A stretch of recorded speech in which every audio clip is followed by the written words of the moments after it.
Et regardez où je suis là. C'est super beau. Je vais faire un tour. Comment on fait? Attends. Je sais plus le bouton. Voilà, j'ai trouvé. Je vais faire un tour pour que vous voyez où je suis. C'est dingue ces baraques. Regarde celle-là. C'est dingue. Hein? Et voilà. Attention. Ta-ta-ta. Et puis là, je suis avec un monsieur qui s'appelle Gilles. C'est ça? Gilles, Gilles. le sieur, comme Le l'huile, sieur. comme la mayonnaise. Ouais. C'est toi qui l'as inventé alors? Ah non, Ah, malheureusement. ben ok, il y a des gens qui ont des noms. C'est dommage, Ah ouais. j'aurais des actions. Ah ouais, ben voilà. Mais je fais pas partie de la famille. Ah Le ouais, sieur. ouais. Bon, ben. Est-ce qu'on est trop près? Attends, peut-être on recule un peu, non? Ouais, ça va. Vous nous voyez? Tout va bien? Les gens ils vont répondre oui, oui. Bon, Gilles, j'ai l'impression, rien que de croiser qu'il émane de toi. Tout un vécu précieux. Ça dégage de toi. Je pense qu'on va être béni. On va vraiment vivre quelque chose en t'écoutant. D'où tu viens? Qu'est-ce qui se passe dans ta vie? Qu'est-ce qui est digne d'être raconté? Vas-y, raconte. Vas-y, à toi.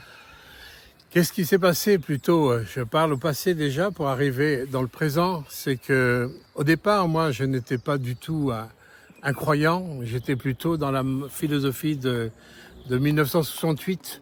Mon adolescence, c'est mai 68, où il y avait cette proclamation à Paris, je suis parisien, on disait « Ni Dieu, ni maître, interdit d'interdire ». Et quand on est dans l'adolescence, qu'on se cherche, et qu'on est dans la rébellion, ça tombe à pic. Ça tombait à pic pour moi, et je suis rentré dans cette mentalité-là. Mais dans cette mentalité-là, c'est pas forcément négative. C'est peut-être qu'il disait qu'on veut plus cette façon de voir Dieu, ni de voir les mains, et puis qu'il faut que ça se révolutionne. Oui, hein? Oui, mais en fin de compte, souvent on jette le bébé avec l'eau du bain. Ah ouais, c'est ça le problème. C'est pas cool pour le bébé. Hein. C'est pas cool pour le bébé. Hein. Ouais. Je vous conseille pas de le faire surtout. Hein. Ah non. Alors, donc moi, j'avais écarté toute notion de Dieu parce que derrière Dieu, malheureusement, on met tout de suite les clochers, les bâtiments, la religiosité, tout le monde ecclésial. Ça te plaisait pas? Ben, j'ai été marqué, j'étais élevé dans une famille catholique et j'ai été blessé, j'ai vu des choses... Blessé? Oui, blessé par des paroles, par des injustices. Et quand on est adolescent, enfin, moi j'étais très entier. Ouais. Très entier, très carré, et du coup j'ai tout rejeté jusqu'à l'âge de 19 ans. Il s'est passé quoi? À l'âge de 19 ans, c'est intéressant parce que moi, dans ma rébellion avec des copains, j'avais prévu mon suicide à 20 ans. Quoi? Mais pourquoi? Tu étais libre, ni Dieu, ni maître, tu fais ce que tu veux, puis tu veux te suicider. Oui, mais quand je Pourquoi? regardais la société autour de moi, je voyais métro, boulot, dodo, et je voyais la finalité des gens. Je voyais toute une vanité qui, avec mon copain, ne nous plaisait pas. Alors je ne sais pas si on se serait, en tous les cas, suicidé, mais on avait programmé ça. Mais c'est dingue. Et moi qui cherchais pas Dieu, Dieu m'a cherché. Ah bon? Et je savais pas que Dieu m'a cherché. Mais il m'a cherché, il a mis sur mon chemin des jeunes qui m'ont témoigné de Jésus. Dans la rue, là, comme ça. Alors, c'était la fiancée de mon copain qui faisait partie d'une église protestante évangélique. Voilà. Et j'étais au contact comme ça, indirectement. Mais moi, de toute façon, je ne voulais pas entendre parler de Dieu. Donc, elle est là, puis vous êtes assis autour d'une table, alors, dans un jardin. Au départ, on est assis dans une terrasse de café à Mode Piquet-Grenelle à Paris. Ouais. Mais en fin de compte, on s'adressait d'abord à mon copain. Moi, j'étais à côté, donc j'avais pas la possibilité de riposter. Mais puis il parlait pas avec toi. J'écoutais. Ouais. Puis ça parlait de quoi? Ben, il parlait de Dieu, il parlait de l'existence de l'amour de Jésus, tout ça. Ça t'énervait? Et oui, ça me laissait complètement indifférent. Ah ouais. Le temps est passé, et un jour, je venais d'avoir mon permis de conduire, et mon copain m'a demandé un service. Il me dit, mais est-ce que tu peux me conduire dans l'église de ma fiancée? Parce qu'il y a des films qui parlent de la guérison d'anciens toxicomanes qui ont connu Jésus-Christ. Alors moi, j'ai rendu simplement un service à mon ami.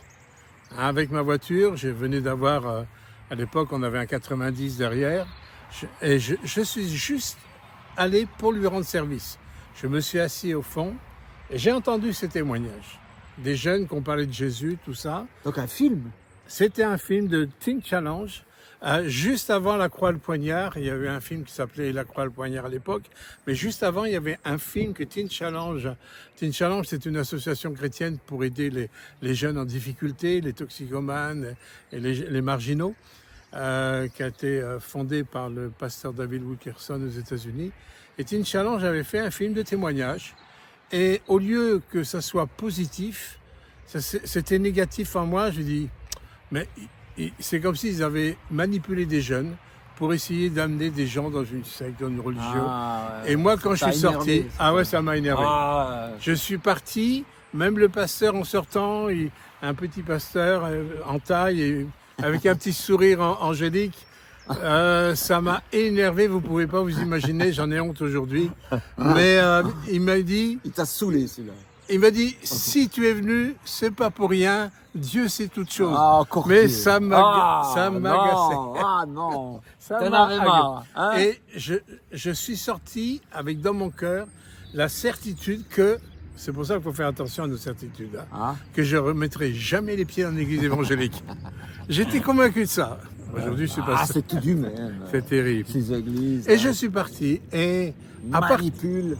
À partir de ce jour-là, ce que je ne savais pas, que ce que j'ai entendu dans les témoignages, vous savez, nos paroles, ce sont des semences. On peut semer soit la vie, soit la mort. D'accord. Et j'ai entendu des semences de vie sans prendre conscience. Bien sûr, à l'époque, c'était des semences de vie. Mais ces semences de vie ont travaillé ma conscience. Donne-moi un exemple de ce genre de semences. Par exemple. Qu'est-ce qu'il disait que tu trouves une semence de vie? Dieu m'aime. Dieu m'aime. Bah oui, mais pour moi, ça voulait rien dire. Ouais. Mais ça, c'était une semence. Que Dieu est capable de t'aider à repartir à zéro. Oh, ok. Ça, c'était une autre semence. Qu'il y avait une espérance en Jésus-Christ. Et qu'il était capable de faire route avec nous dans notre vie. Alors, tout ça, les paroles sont... Ça t'a travaillé. Ça m'a travaillé pendant... Pourtant, t'étais fâché en partant. Oui, mais c'est dans ma conscience. Et surtout, quand j'étais tout seul dans ma chambre. J'habitais encore chez mes parents à l'époque, j'avais 19 ans. Et c'est dans ma conscience. Et je ne pouvais pas répliquer à personne, puisqu'il n'y avait personne. Ah ouais, tu ne pouvais pas te fâcher avec. C'était avec ma conscience. Ah. Et pendant presque un mois, 3 semaines, un mois, j'avais tellement de questions dans ma tête. J'avais des questions, mais pas de réponse. Est-ce que, par exemple, et si c'était vrai? Ah ouais? Et si Jésus est vraiment vivant mais et qui m'aimait? Mais t'es un fou, toi, de te poser des questions comme ça. Ben oui, mais c'était les semences qui travaillaient. Et si il était capable de m'aider à repartir à zéro? Vous voyez, j'avais des interrogations, mais sans réponse. Et au bout d'un moment, j'étais un peu comme dans une cocotte minute qui allait exploser. Et il me fallait absolument, en fin de compte, des réponses. Et je me dis, mais qu'est-ce que je peux faire? Où est-ce que je peux avoir ces réponses? Et tout d'un coup, j'ai pensé d'aller voir la fiancée de mon copain. Je lui dis, elle doit savoir, puisqu'elle est chrétienne, puisqu'elle est engagée. C'est encore elle qui a commencé, en fait. Oui. Et tout ce boxon, c'est sa faute, en fait. Voilà. Exactement. Osons le dire. Et je suis allé chez elle. Je travaillais à Paris. J'étais coiffeur à Paris, à côté de la Tour Eiffel. Et en revenant de mon travail, j'arrivais dans la banlieue parisienne vers 19h30. J'ai pris ma voiture, je suis allé chez la fiancée de mon copain qui vivait avec sa sœur dans l'appartement. Et elle, qui n'avait pas l'habitude de me voir parler de Dieu, parce que je parlais jamais de Dieu, elle m'a vu à la porte et la première chose, je lui ai dit, je suis venu pour que tu me répondes à des questions sur Dieu. Elle est restée un peu momifiée. Étonné.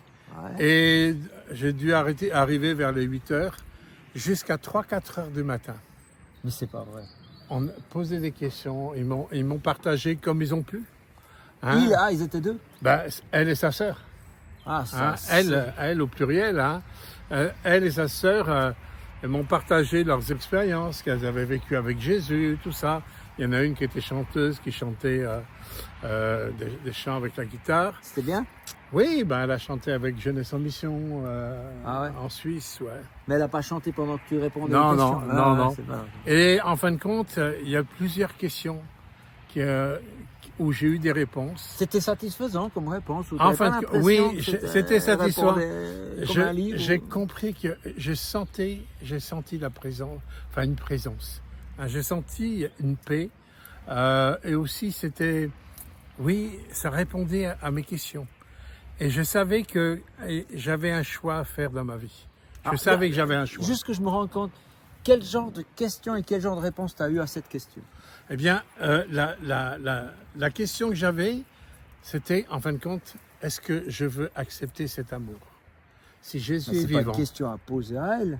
Oui, mais c'était une question que je me posais. Ok, ouais. Là, il me fallait une réponse. Et j'avais conscience j'avais besoin de dire un oui. J'avais besoin de dire oui, je t'accepte dans ma vie. J'avais besoin. Mais t'as pas besoin de l'avoir pour ça, ben si. Dans ma tête, c'était comme ça. Tu avais besoin de lui dire. Non, mais dans ma tête, c'était comme ça. Donc, j'étais prêt à partir de l'appartement. Et dans ma tête, je me disais, oui, je peux m'engager, je peux donner ma vie à Christ, mais on verra ça demain, on verra ça plus tard. Ouais. Parce que faut vous dire que pendant cette période, j'ai failli rentrer avec des connaissances au niveau de la drogue dure.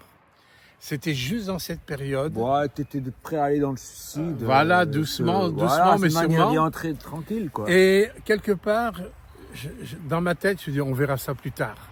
Sauf que Dieu savait ce que je pensais. Et la sœur de la fiancée de mon copain, qui s'appelait Hélène, elle me dit, tiens, je vais te raconter une histoire. Tu ne dois pas connaître l'histoire des diablotins. Ok, c'est ça, non? Cette histoire-là, elle a été l'élément déclencheur pour que je donne mon cœur à Jésus. Quoi? Je vais vous expliquer. Ouais, vas-y. C'est l'histoire de Satan qui envoie des démons sur la terre, en leur demandant, mais qu'est-ce que vous allez faire pour mon œuvre? Alors il y a un premier diablotin qui dit, oh ben moi je vais dire que Dieu n'existe pas, comme ça tu pourras œuvrer et tout ça. Mais Satan n'est pas satisfait, il dit, mais c'est pas possible, tout le monde sait qu'il existe, tout ça. C'est évident. Et il dit au deuxième, et toi, qu'est-ce que tu feras? Ah ben moi je dirais que toi tu n'existes pas. Comme ça tu pourras agir en cachette. Ah, dit, non, il faut quelque chose de plus fin, de plus séduisant, de plus, qui amène la confusion. Vous comprenez? Alors il y a un troisième qui arrive, dit moi, je dirais que Dieu existe. Ah, je dirais que tu existes. Et je dirais que même Dieu, il a un fils. Il est venu sur la terre. Alors, Satan, il commence à se fâcher. Il dit, mais non, c'est pour moi, il faut que tu travailles pas pour lui. Il dit, mais attends. Je dirais que Jésus, il est même mort sur la croix, hein, pour les péchés de l'humanité. Alors là, Satan commence à se fâcher. Sérieux. Ça, c'est pas du bon boulot. Voilà, c'est pas du bon boulot. Ouais, alors, le diablotin, il dit, mais attends. Il dit, je dirais, mais donnez votre vie à Jésus. Alors, la fureur de Satan est au summum. Mais le diablotin dit, oui, donnez votre vie à Jésus, mais demain. Mais demain, vous savez, il y a un proverbe espagnol qui dit que la route de demain aboutit à la ville de jamais. C'est intéressant, ça.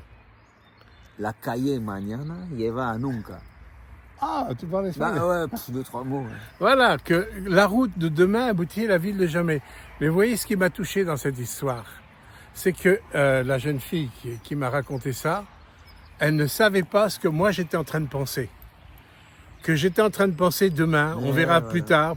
Ça, et là, je me suis rendu compte que Dieu savait ce que je pensais et qu'il était en train de me parler à travers cette petite histoire. Et ça m'a bousculé. Là, j'ai pris une prise de conscience. Que c'était vrai. Ah, que c'était vrai. C'était en train de se passer là. Là, c'était du concret, que Dieu lisait mes pensées. Il connaissait ce que je pensais et qui me répondait là du tac au tac. Wow. Et là, j'ai plus rien dit. J'ai pris l'ascenseur. J'étais comme, comme si j'étais on m'avait jeté un seau d'eau à la figure. Non, mais j'étais sous choc quelque part. Oh, mon pauvre. Je suis arrivé dans ma chambre. Ouais. Pour la première fois de ma vie, je me suis jeté à genoux. Et j'ai prié, enfin j'ai parlé. Je ne savais pas prier, moi. Je ne savais pas ce que c'était que la prière. Mais en tous les cas, prier, c'est quoi? C'est parler à Dieu, tout simplement. Ouais. Prier, c'est ça. On est en train de converser. Ben oui. Et j'ai parlé à Dieu comme j'ai pu. J'ai dit, tu vois, tout ce que j'ai entendu sur toi, si tout ça c'est vrai, moi je te donne ma vie. Je te donne mon cœur, je suis prêt à m'engager avec toi. Il était au moins largement 4 heures du matin. Et à ce moment-là, j'ai eu vraiment à cœur de demander pardon pour ma vie. J'ai demandé à Dieu pardon, comme ça, pour ma vie. Et à ce moment-là, dans ma chambre, j'ai senti une présence. Vous savez, on peut sentir des fois des présences maléfiques. On sent qu'il y a des fois dans l'air Des énergies. des voix négatives. Ah, mais tu là, te lèves, mais là, j'avais l'impression comme si Dieu, j'aime prendre les gens dans mes bras, parce que j'ai l'impression que Dieu, il m'a pris dans ses bras là, à ce moment-là. Oh. Et là, je savais que Jésus était ressuscité. Oh, je me suis senti propre à l'intérieur de moi. Comme une douche, vous savez, quand on a bien transpiré, on prend une douche, on se sent léger. Ouais. Mais là, c'est une douche intérieure. Hein, où dans mon cœur, je me suis senti propre. J'étais heureux. Je me suis senti aimé. Je me suis senti aimé là par Jésus-Christ. Je savais que l'histoire de la résurrection de Jésus, c'était pas une histoire, mais ça devenait mon histoire, dans mon présent. Et c'était en 1973, il y a 52 ans de ça. À partir de ce jour-là, Dieu m'a ouvert toutes les portes. Quelle porte? De ma vie, où je me suis engagé pour le servir et je suis depuis des années. Oui, servir. Qu'est-ce que comment tu as fait ça? En parlant. Une soif de parler de Jésus. Une soif de dire aux gens, j'étais dans le métro, vous savez, à l'époque, j'avais les cheveux tout crêpés, c'était à l'époque, hein, les yeux maquillés, j'avais les cheveux teints en noir-bleu, avec une grande cape, une grande écharpe. Je regardais les gens magnifique. avec mon maquillage, j'avais un maquillage pour durcir mon regard et dans le métro, je fixais les yeux des gens jusqu'à temps qu'ils baissent les yeux. Oh là là. C'était comme ça. Mais ce jour-là, plus de maquillage pour ça, j'avais plus besoin de tout ça. J'avais envie de dire dans le métro, mais vous vous rendez pas compte, Jésus est vivant et il vous aime, il faut que vous sachiez ça. Et tu l'as dit?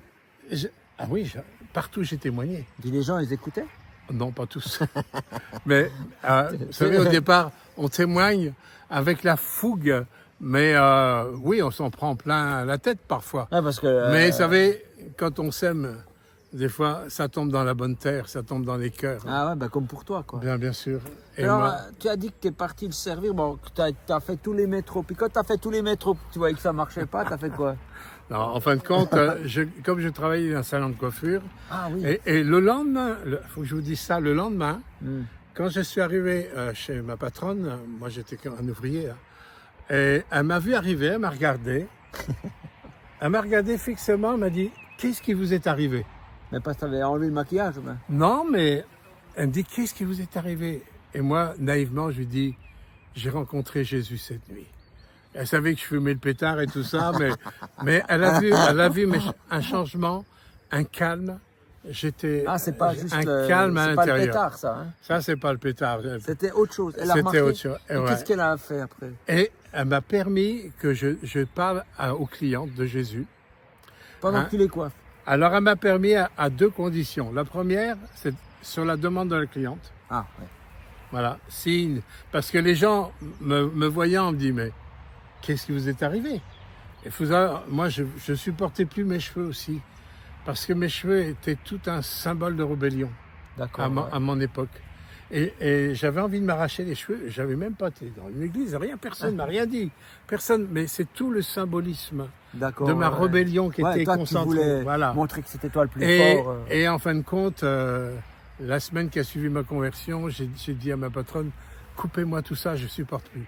Elle n'osait même pas parce qu'elle avait fait des essais pendant plusieurs années.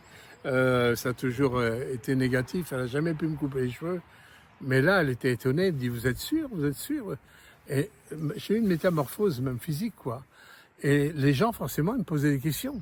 Et moi, à chaque question qu'on me posait, je répondais. Et je répondais quoi? que Jésus était vraiment vivant, qu'il nous aimait vraiment, qui m'avait pardonné, et que mon cœur était en paix, dans la joie, et que je savais que j'étais aimé. Voilà, ce que je connaissais rien de la Bible à part ça. Est-ce que les clientes ou les clients étaient touchés par ça? Oui, j'ai offert des évangiles de Jean. À l'époque, on avait des petits évangiles de Jean orange avec quelques paroles de psaumes et aussi un engagement pour que les gens donnent leur cœur à Jésus, quoi. J'ai distribué énormément de petits livres comme ça. Et j'achetais aussi le livre, le film La Croix le Poignard venait de sortir. Et il y avait les photos du film à l'époque, à une certaine époque. Et du coup, ça a accroché, je distribuais ça. Enfin, je ne pouvais pas faire autrement que de parler de Jésus. Et ensuite, tu les invitais même pas dans une église, ça, non. Tu les invitais directement. Non, je ne savais même pas où vous habitez. Je savais même pas où vous habitez. Moi, j'étais sur Paris. Donc, les gens, ils repartaient avec mon témoignage, et voilà. Et c'est qu'après, bon, T'es resté longtemps dans ce salon de coiffure? 1 an encore après cette expérience. Ça se passait bien avec la patronne? Oui, ça se passait bien. Ouais. J'étais quelque part pour elle plus sortable. Pourquoi? Parce qu'avant, avec ma dégaine, j'avais pas une dégaine du tout de coiffeur, hein. Mais des fois dans la rue, elle dit, vous pouvez marcher devant, s'il vous plaît. Ah bon? Parce qu'elle était très classe, tout ça. Et moi, bon, c'était pas trop... Oui, mais depuis ta transformation, t'étais quand même sur table. Oui, oui, tout à fait. T'es devenu plus sur table. Oui, et surtout, j'ai soif d'aimer les gens. Parce que je pense que... Elle a dû le remarquer, ça. Ah oui, tout à fait. Ce qu'on a besoin le plus, je pense, c'est le problème essentiel, c'est de se savoir aimer. Alors, tu as fait ça dans ton cadre de ton boulot, puis au bout d'un moment, tu t'es dit quoi? C'est pas assez, il faut faire plus. Qu'est-ce qu'il y a eu? Je me suis dit, mais il faut absolument que j'aille à un endroit où on parle de Jésus. Et moi, dans ma tête, j'ai dit, tiens, dans cette fameuse église où j'avais dit... Le petit pasteur qui sourit. Où j'avais dit, plus jamais je remettais les pieds, je connaissais que ça. J'ai dit, il faut que j'aille là-bas. Et c'est là que je suis allé... Je suis allé dans une église. Alors c'était une révolution pour eux, un ancien Békné qui se convertit dans une petite église assez traditionnelle. C'était un bouleversement et mon pasteur m'a emmené partout. Partout, il m'a amené dans les pastorales, il m'a amené à une conférence, il m'a emmené, et il a vu, j'avais une soif de connaître plus. Je savais que la Bible c'était la parole du Seigneur. Donc je me suis mis à étudier la Bible d'une façon régulière. J'avais une soif de connaître celui que j'avais rencontré. Je ne l'ai pas rencontré parce que j'avais étudié la Bible et je connaissais rien de la Bible. Mais je l'ai d'abord rencontré par l'expérience que je viens de vous partager. Et ensuite, je me suis dit, mais je veux connaître plus. Qu'est-ce qu'il dit maintenant? Quelle est sa volonté? Et c'est là que mon cœur s'est ouvert. Cette soif, mais cette soif, au bout de 52 ans, je vous assure qu'elle est encore là. T'as encore soif? J'ai encore soif. J'ai tellement soif, vous savez. Mais soif, mais t'es quand même rafraîchi. Oui. Ouais, parce que, en fin de compte, mon verre est plein, mais comme je le vide tout le temps, il faut bien que je le remplisse. C'est de la passion, en fait, c'est beau. Oui, passionné pour Jésus. Voilà. Donc tu parles d'études, tu as fait une école biblique? Oui. C'est quoi une école biblique? Alors, ce sont des personnes qui se retrouvent auprès de pasteurs, de professeurs qui ont fait eux-mêmes des études approfondies des Écritures. Et j'ai fait 2 ans d'école biblique d'une façon très pratique. C'est-à-dire? C'est-à-dire qu'on avait souvent l'enseignement théorique le matin et l'enseignement pratique l'après-midi. Mais c'est quoi pratique? Alors, je vais vous dire, quand on avait par exemple un enseignement sur le jeûne et prière, eh bien on enseignait le jeûne et prière sur le plan théorique, mais nous-mêmes, on était engagés dans une semaine de jeûne, par exemple. Ça, c'était à l'école biblique, pour, en fin de compte, qu'on puisse apprendre ce qu'est et les effets du jeûne, et le pourquoi du jeûne, et tout ça. Quand on avait des enseignements sur l'évangélisation, eh bien, on nous donnait la possibilité d'aller évangéliser un village. Donc, évangéliser, ça veut dire quoi? Libérer, en fin de compte, la parole, la bonne nouvelle.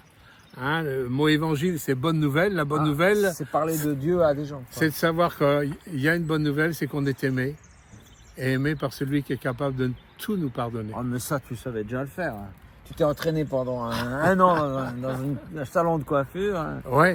Ouais, mais ensuite de le communiquer aux autres, c'est autre chose. Ah, et ouais. d'organiser aussi des rencontres pour que ce soit une plus ouais. grande échelle. Ça, c'est autre chose. Ouais, pourquoi Où tu rentres dans une ville, voilà. Il faut qu'on touche la ville. Comment on fait? Ben, ça s'apprend.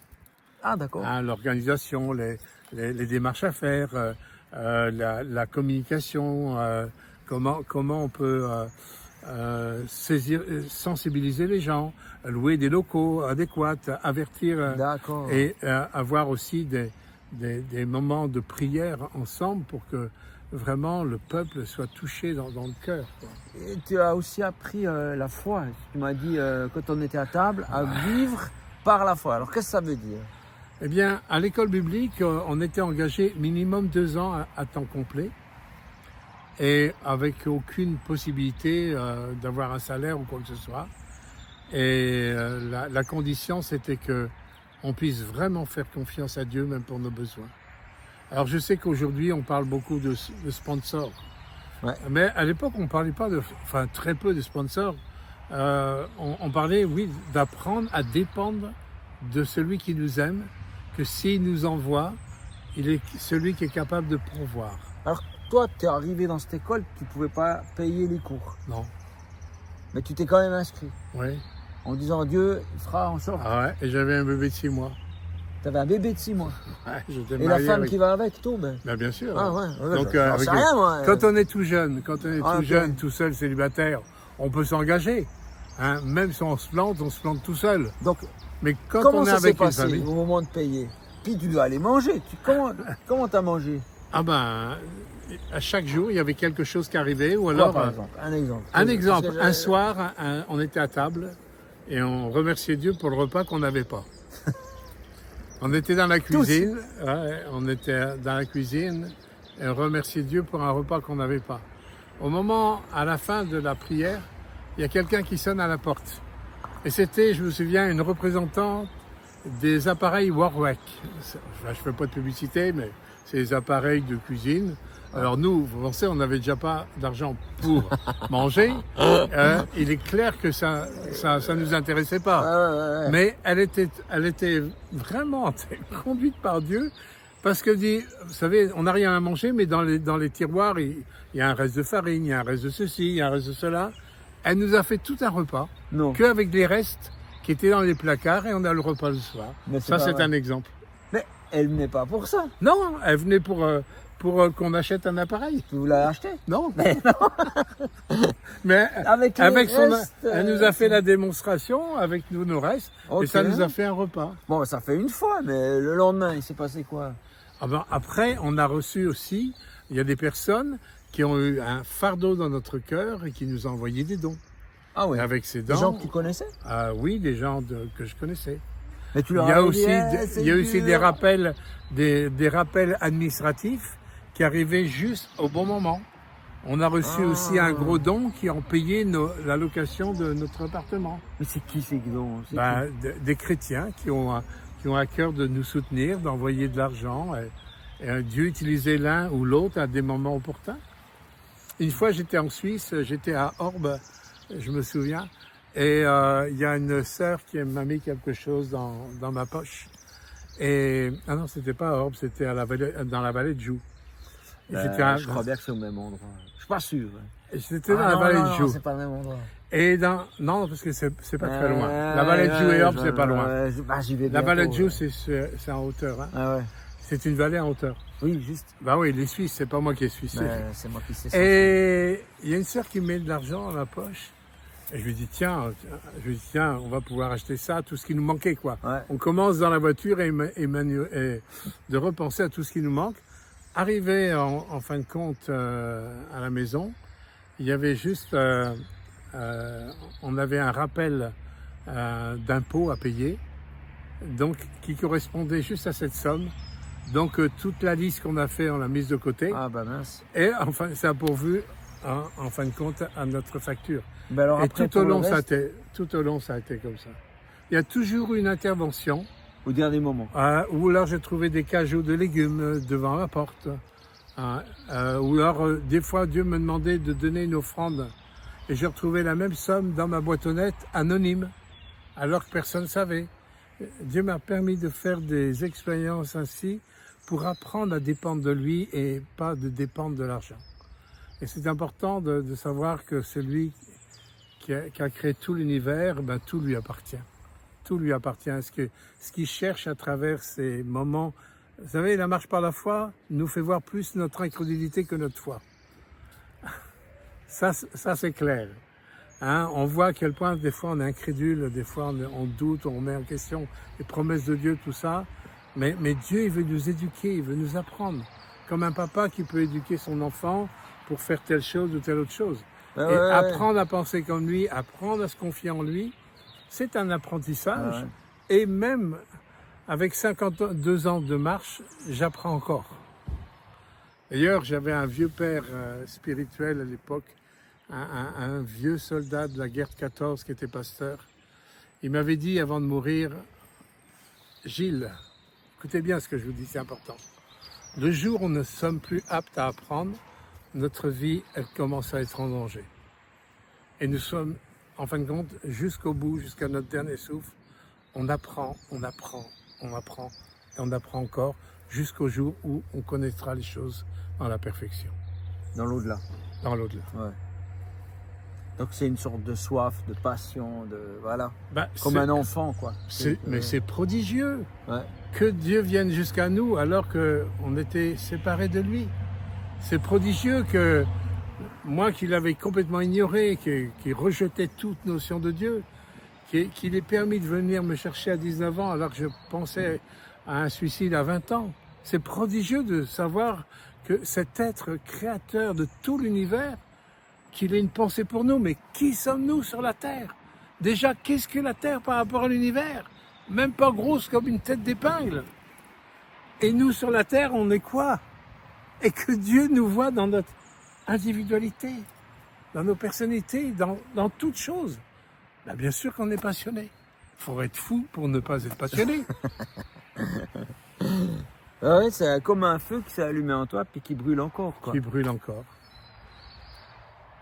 Qui brûle encore. Et après ton école, tu as fait quoi? Alors, Ton après, enfant avait 2 ans et 6 mois. ouais, alors, mon enfant, elle a 50 ans maintenant. Ah oui, 50 ans le 1er juin. Oh non. Voilà, vous voyez, j'ai la barbe blanche. Hein. J'ai vieilli depuis l'époque. Hein. Mais après, Dieu m'avait donné une promesse. Comme ça. Oui, ben, tu vois, cet arbre-là, Ouais.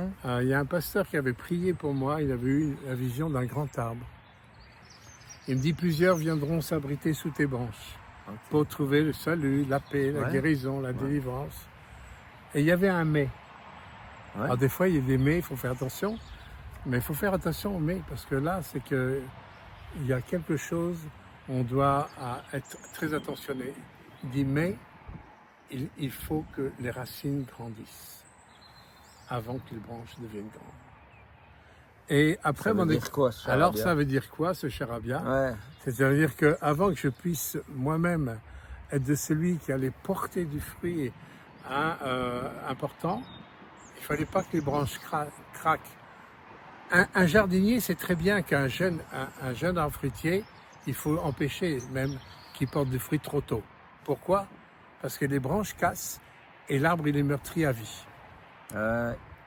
Et donc il faut bien avoir du temps pour qu'il y ait suffisamment de racines pour que les branches soient de plus en plus grosses, de façon que quand il y a les fruits qui viennent sur l'arbre, les branches ne puissent ne pas casser et qu'elles soient porteuses de ces magnifiques fruits. Donc ça voulait dire, que ma vie, quoi? enfin, Dieu m'a envoyé à la campagne. Il m'avait dit... En Normandie? En Normandie. Et Dieu m'a demandé de construire une maison sans argent. C'était un truc de fou, ça. Comment t'as fait? T'as fait ça? Ouais, j'ai fait ça. Mais comment t'as fait alors? T'as pris des cailloux, t'as commencé? Ben, j'ai commencé quand j'avais eu une rencontre avec un pasteur. J'avais besoin de vider mon cœur. Il y avait des choses qui avaient besoin d'être réglées dans ma vie. Et il avait prié pour moi, ce pasteur. Et il m'avait dit, tiens-toi dans l'intimité avec Jésus. Tu vas recevoir un ordre. Alors, je m'attendais à tout, mais À quoi? Je ne sais rien. Ouais. Et Dieu m'a demandé de construire une maison d'accueil, mais je n'avais pas l'argent. Je n'avais pas d'argent. Je vivais par la foi à l'époque. C'est-à-dire que je comptais aussi sur Dieu. Et j'ai commencé à faire des plans. Toi, Et- tu ouais. sais faire des plans? Ben, j'ai fait des plans sur le papier millimétré. Ensuite, j'ai repris sur du calque avec de l'encre de Chine. Non, mais t'es pas architecte. Non, non, Ok. mais j'ai fait les plans. Ok, d'accord. Non, je ne suis pas architecte. Mais j'ai construit une maison, mais je ne suis pas maçon. Et j'ai construit une maison. Non, donc t'as fait les plans, puis après t'as fait quoi avec ces Ben, plans? après, j'ai mis les plans pour faire une demande de permis de construire. Hein. Et bon, faut vous dire qu'antérieurement, j'avais aidé mon grand-père quand j'étais jeune à construire sa maison pour sa retraite. Et il m'avait appris la maçonnerie, il m'avait appris la menuiserie, il m'avait appris la charpente, la couverture. Il m'avait appris tous ces corps de métier. Donc, même si j'étais jeune, je savais travailler de mes mains. Et j'ai donc construit cette maison, je me suis Donc t'as fait le avancé. terrassement aussi? Ouais, Mais avec quoi? avec de l'huile de coude. Une pelle et une pioche. Ouais, pelle et pioche. Ouais. Même pas une boîte. J'ai une journée, j'avais un gros truc de terre où j'ai loué un truc mécanique, mais comme c'était très cher. Ça gagne le temps, hein. Oui, mais tout le reste a été fait à la main. Les fondations, tout Mais le ton reste. épouse, elle trouvait pas que t'étais fou? Si. Ah. D'ailleurs, elle avait demandé à Dieu des preuves que c'était vraiment lui. Ah bon? Et Dieu a répondu à sa prière, et donc elle ne pouvait plus s'opposer à moi. Waouh! Puis c'était une grande maison? Non, c'était juste une maison d'accueil avec 3 pièces. C'était juste pour accueillir des personnes en difficulté, hein, ou alors des serviteurs de Dieu. Puis t'as fait ça? J'ai fait ça. Cette maison, elle existe? Alors cette maison, elle existe, hein, je pourrais te faire voir en photo, même si tu veux. Et en fin de compte, cette maison, elle a servi des années pour accueillir. Hein, j'ai accueilli des alcooliques, j'ai accueilli des femmes avec des enfants qui étaient à la rue, quoi. Et j'ai accueilli des serviteurs de Dieu de toutes sortes, hein, qui sont venus dans ce terrain-là. Mais alors, ce qui est intéressant, Mais c'est que... pourquoi construire une maison comme ça alors que ça va tellement plus vite si on fait appel à une entreprise? Pourquoi Dieu demande des trucs pareils? Ça, je comprends pas. Parce tu que comme j'avais pas d'argent, et j'ai dû marcher pas à mon rythme, mais j'ai dû marcher à son rythme. J'ai dû marcher un pas après l'autre. Et il y a eu tout un travail intérieur qui s'est fait à ce moment-là. Il y a des conceptions humaines que j'avais qui sont tombées, où Dieu a voulu m'apprendre à vraiment dépendre de lui. Ça t'a pris long? 7 ans. Ah ouais. Enfin, Un peu ça- comme c'est le même temps que ça a pris Enfin, pour construire le alors, temple de 7 Salomon. Ouais, 7 ans. À la fin de ces 7 ans, c'est là que Dieu m'a ouvert les portes pour que je rentre dans le ministère à plein temps, où j'ai gagné des âmes, même dans les villages. Ouais, ça veut dire quoi ça? Attends, le ministère, donc t'es t'es un ministre? Qu'est-ce que ça veut dire? Ah ouais, Hein, dans un service. Ah, Dans un service, Ah, ouais, pardonnez-moi avec moi. Ah ouais, c'est... Tellement l'habitude Faut de que je prier des traduise années. en Ouais, langage ouais. courant, quoi. Heureusement Alors- qu'il est là. hein. Non, mais c'est pour mes potes qui sont Bien pas forcément sûr. dans des églises. tu vois. Voilà, pardonnez-moi. Je Non, c'est très bien. je suis rentré dans un service. Voilà, on Mais comprend tu le le mot faisais service. déjà, tu accueilles plein de gens, Oui, des mais gens plus dans la spécifique. rue. Mais qu'est-ce que t'as fait? Pour gagner les âmes et ensuite les suivre. hein. Gagner les âmes, c'est quoi Ah ça? oui, Ouais, pour ça. leur témoigner de Jésus. Ah ok, d'accord. Ah, c'est vrai qu'on a un patois de Canaan. Je suis vraiment désolé. Non, mais c'est bien. J'ai si tu oublié, traduis. j'ai oublié le bon langage de rue. Ah, mais je Ouais, peux mais le si tu retrouver très traduis, vite. ça va, hein, ils peuvent comprendre. Voilà, c'est de parler de l'amour de Jésus à ceux qui ne le connaissent ok. pas. Partout. Mais tu le fais tout le temps. Comme... Ouais, je C'était fais pas encore. assez bien. Mais qu'est-ce Ah non, qu'est-ce que tu fais? ben, quand tu vois la quantité de personnes autour de nous Ouais, c'est vrai. qui arrivent au bout de leur vie sans savoir où ils vont, Ouais, c'est vrai. ah, ils ont besoin de savoir. Bah alors, qu'est-ce que tu as fait pour que ça soit plus efficace que, Eh que bien, de les accueillir chez ah toi? ben, quand ils sont arrivés, ben, ensuite, ben, je les ai enseigné la parole de Dieu pour qu'eux-mêmes fassent la même chose. Pour qu'ils puissent témoigner, Ok, apprendre à ok, témoigner ok, autour ok. d'eux, hein, tout autour d'eux. Et parmi ces gens-là, ben, il y a des personnes qui se sont engagées à servir et qui sont même pasteurs dans des églises. Il y en a qui sont dans le sud de la France, qui servent dans une association pour humanitaire pour aider les gens en difficulté. Ah, c'est chouette. Voilà, En fait, le c'est but tous des c'est gens, pour ressemer quoi. Il y a aussi un désir de rendre la vie des autres un peu meilleure, quoi. Voilà. Ben, de en donner fait, le meilleur. même si tu partages l'évangile, c'est pas pour faire plaisir à un système d'église, c'est Non. c'est parce que tu vois que ça les rend De heureux. toute façon, on parle jamais de religion. Bon D'ailleurs, quand moi j'ai dit aux gens, je suis pasteur, vous savez, mais je suis pas un homme religieux, les gens ils me regardent. Ils disent, mais ça veut dire quoi? Bah oui, ça veut dire quoi? Vous êtes pasteur et pas un homme religieux? Ouais. Je dis non, parce que moi je parle jamais de religion, Tu parles de quoi alors? de Jésus. Mais c'est de la religion, ça. Ah mais non, Ah bon? c'est de la relation. La relation et la religion, c'est différent. La religion s'appuie sur la tradition, alors que la relation, c'est du permanent, c'est un mouvement permanent. C'est un mouvement quotidien. Mais ouais. Ça, c'est de la relation. La religion, c'est statique. On garde tout en monument. Alors, on est content parce qu'on a des monuments. Mais c'est pas le monument qui sait consoler ton cœur. Bah Parce non. que dans la relation, alors oui, mon cœur est capable d'être consolé quand il pleure. Ouais, ouais. Et peut être soutenu. Et on peut avoir une directive pour faire telle chose, choisir telle autre chose. Comme il y a 25 ans en arrière, il m'a conduit en Afrique. Il m'a conduit en Afrique. Comment ça s'est passé? T'étais chez toi, tranquille dans ta maison que t'as construite de tes mains. Ça, Enfin, bien fatigué de l'avoir Non, construite. ça s'est passé en 95, 16. En 1995 ou 1996. Ok. Pardonnez-moi, à 71 ans, de retrouver les dates, c'est pas toujours facile.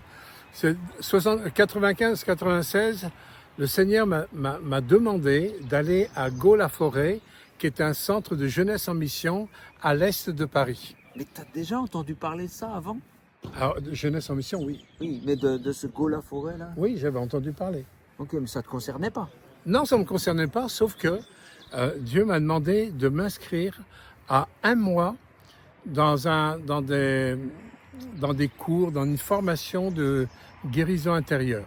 La guérison intérieure, c'est un enseignement pour pouvoir aider les gens, pour aider à gérer leurs blessures, leurs douleurs, leurs souffrances, d'aller plus loin dans ce domaine. Ah ouais. Mais moi, à l'époque,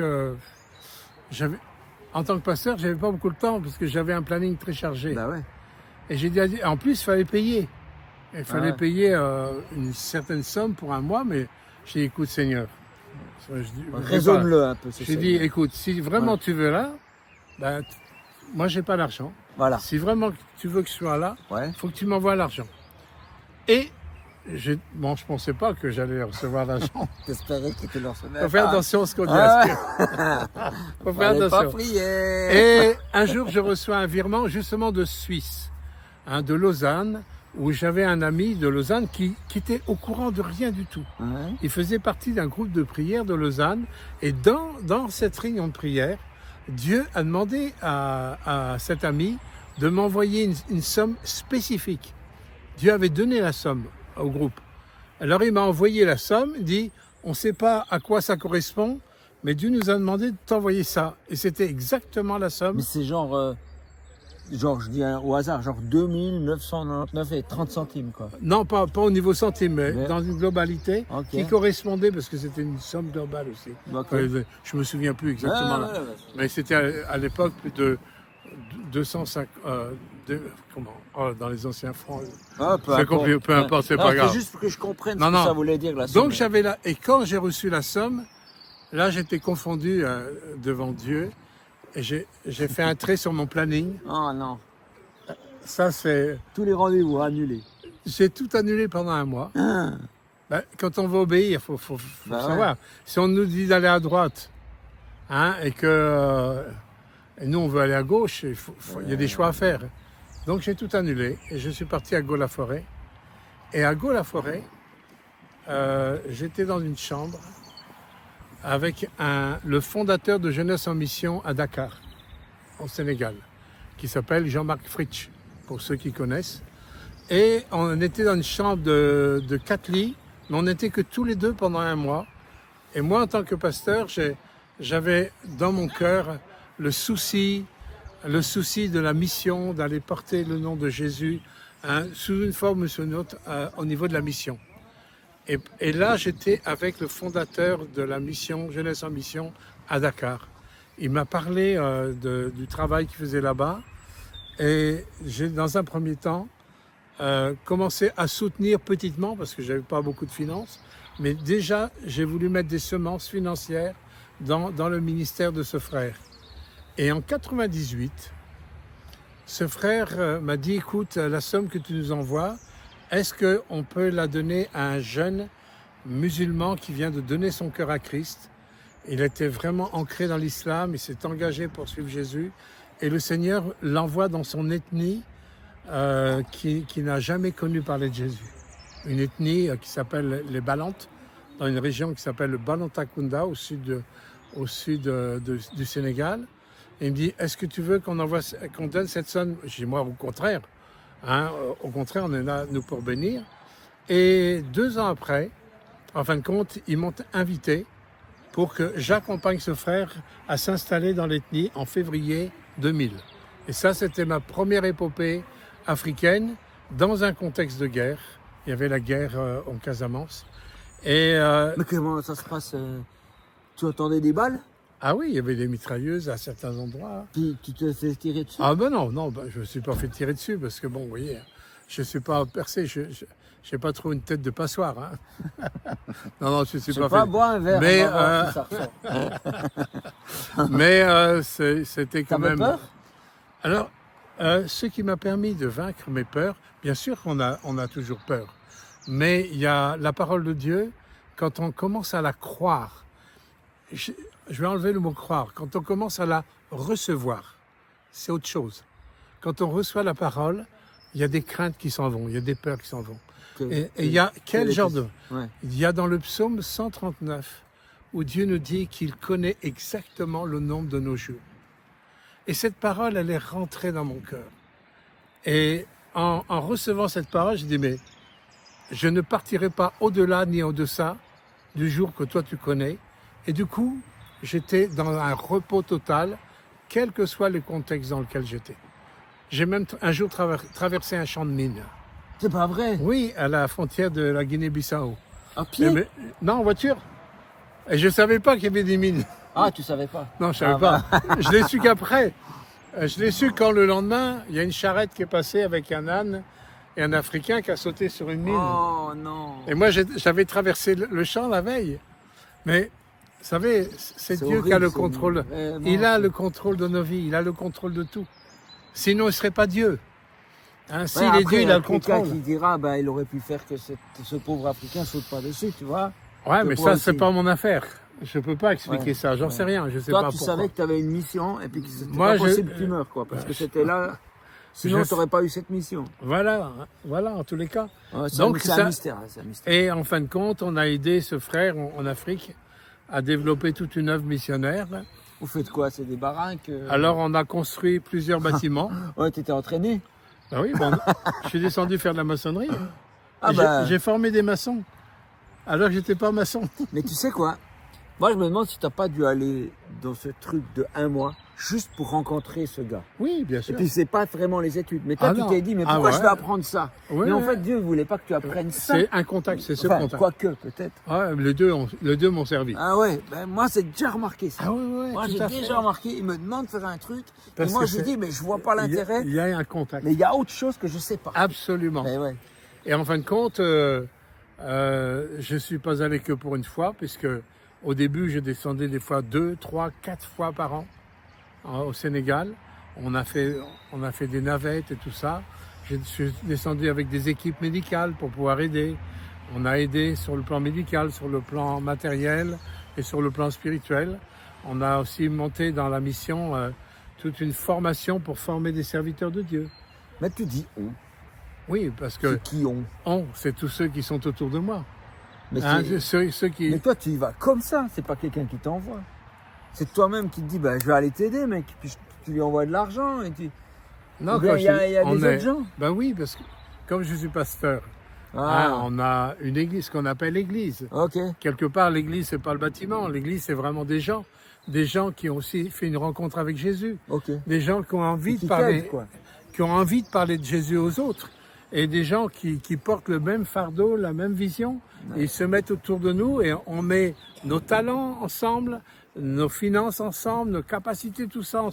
Quand on est ensemble, ben, c'est comme un corps qui fonctionne. Moi, je suis content que ma main soit au bout de mon bras. Et je suis content que mon bras soit bien accroché à l'épaule. Et je suis content que tout ça soit géré par la tête. Parce que comme ça, mon corps, il est utile. Et là, ce que tu veux dire, c'est qu'il y en a un qui c'est une main, l'autre c'est un bras, Et voilà. puis la Et tête c'est Dieu. tout est bien coordonné. Voilà, ouais. Et ben, on a des moyens. Ben, on s'entraidant, quoi. Ben voilà. On s'entraide pour entraider. Si on comprend notre anatomie biologique de notre corps, ben, on a compris l'Église. C'est génial, ça n'a rien de religieux. Au début, ça n'a rien de religieux. Je te rappelle quand même qu'au début, l'Église, ça te faisait hurler, quoi. Oui. Mais tu ne savais pas ce que c'était. Ben, j'avais une fausse notion, de l'Église. J'avais une fausse image de l'Église. Ouais. Hein, tout ça. J'avais une fausse notion, une fausse image. Je vois bien. Donc tu as fait une énorme œuvre en Afrique, quoi. Ben, on a jusqu'en... Cette œuvre, elle a été rendue autonome financièrement jusqu'en 2012. Ah, ils plantent des trucs qui vendent des choses comme ça. Non, parce qu'on a construit un dispensaire et les revenus du dispensaire ont aidé à la mission à se développer. C'est quoi un dispensaire? C'est un endroit où on soigne les gens. Comme un cabinet médical. Okay. Et ensuite, on a été aussi conduit à 80 km en dessous de Dakar pour une deuxième œuvre. Où là, on a aidé des étudiants de brousse. On les a aidés pour les études. Où ils passent leur bac, ils vont à l'université pour avoir... c'est bien, ça. Donc, et ils deviennent aussi chrétiens. Et ils donnent leur vie à Jésus. Ils ne sont pas obligés.